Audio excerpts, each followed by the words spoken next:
جس پر جسٹس صاحب نے فرمایا ہم بنیادی سوالات ہی طے نہیں کر پاتے، ہم بنیادی سوال ہی طے نہیں کر پاتے، ہر 10 سال بعد بنیادی اصولوں پر اسی مقام پر کھڑے ہو جاتے ہیں، ہم نے ترقی کیا کرتے ہیں، ہم نے ترقی کیا کرنی ہے، ہم اسی جگہ پہ کھڑے رہتے ہیں۔ اس سے بڑی حماقت نہیں کہ قانون کی عملداری کیے بغیر معاشیت ترقی کرے، جسٹس صاحب نے فرمایا۔ انہوں نے کہا یہ میری ذات کا یا میرے اختیارات کا مسئلہ ہرگز نہیں، جسٹس صاحب نے فرمایا یہ میری ذات اور میرے اختیارات کا مسئلہ ہرگز نہیں، بلکہ ہائی کورٹ کی توقیر ہے، عزت وقار کا مسئلہ ہے، جسے مجروح بادی النظر میں کیا گیا۔ کیا اس طرح عوام کا نظام انصاف پر یقین رہے گا؟ ویسے مار کے اگر یہ ہائی کورٹ کی عدالت میں یہ ہو رہا ہے، ایک ہائی کورٹ کے جج کے حکم پہ ہو رہا ہے کہ اس کے بنائے گئے کمیشن سے بانی P T I Imran Khan کی ملاقات نہیں کرائی جاتی، 3 گھنٹے ڈیالہ جیل کا سپرنٹینڈنٹ باہر بٹھائے رکھتا ہے خاتون کو، تو کیا عوام کا اس پر انصاف رہ جائے گا؟ اس کیس میں ریاست اور سپرنٹینڈنٹ تو متاثرہ فریق بھی نہیں تھے، اس کیس میں ریاست یعنی کہ حکومت یا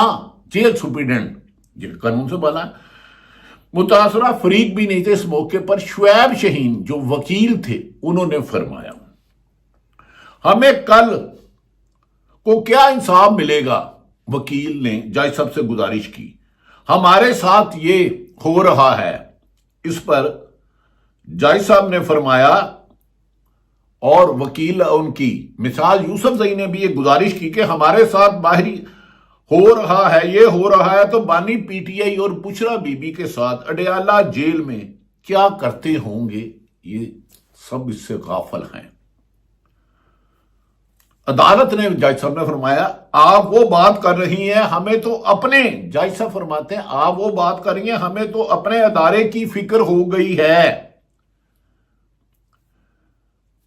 گائیڈڈ میزائل آپ کی طرف جا رہا تھا وہ اب ہماری طرف آ رہا ہے، گائیڈڈ میزائل آپ کی طرف، جج صاحب نے وکیل صاحب سے کہا آپ کی طرف جا رہا تھا وہ ہماری طرف آ رہا ہے، اور کیس کل سماعت تک ملتوی کر دی گئی۔ ناظرین، جسٹس اعجاز اسحاق خان کے یہ ریمارکس تاریخ کا حصہ بن گئے ہیں، حکومتیں آتی جاتی رہتی ہیں، لوگ آتے جاتے رہتے ہیں، جسٹس منیر بھی آئے، جسٹس فائد عیسیٰ بھی آئے، جسٹس سجاد علی شاہ پر بھی حملہ ہوا، جسٹس قیوم اللہ تعالیٰ ان کے درجات بلند کرے، انہیں بھی شہباز شریف نے ٹیلی فون کر کے کہا بڑے میاں صاحب سزا کہتے ہیں، لیکن انصاف کرنے والے تاریخ میں زندہ رہتے ہیں، اور ظلم کرنے والے کا مقدر رسوائی ہوتا ہے، وقت کا تعین اللہ کرتا ہے۔ آخر میں بات یہ کہوں گا کہ اس موقع پر چیف جسٹس صاحب نے، سردار صاحب نے سخت برہمی کا اظہار کیا ہے۔ دوسری طرف ناظرین، جسٹس سپریم کورٹ کے چیف جسٹس جو 2 نمبر پہ تھے جنہیں کراس کیا گیا، پہلے نمبر پہ سپریم کورٹ کی سینیٹری میں چیف جسٹس بننا تھا منصور علی شاہ نے، دوسرے پہ جسٹس منیب اختر صاحب نے، ان کے سسر انتقال کر جاتے ہیں، خالد انور غالباً ان کا نام ہے، تو متی اللہ جان نے ایک سوال کیا ہے، ان کا جنازہ تھا، ادھر سابق justice chief justice Saqib Nisar, justice منیب اختر، دیگر جج صاحبان، وکلا اور تمام شعبہ فکر کے لوگ آئے تھے۔ انہوں نے کہا کہ جسٹس فائد عیسیٰ سابق نے جسے بلے کا نشان چھینا، جس نے شہید ارشد شریف کے کیس پر سنوائی نہیں کی، ان سے کسی نے ہاتھ نہیں ملایا،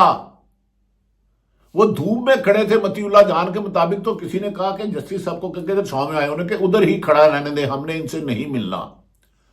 انہوں نے کہا ہم تو پھر واپس آ گئے ہیں۔ فائد عیسیٰ نے کہا مجھ سے غلطی ہو گئی تھی، میں بھی آ گیا ہوں۔ ناظرین، نہیں،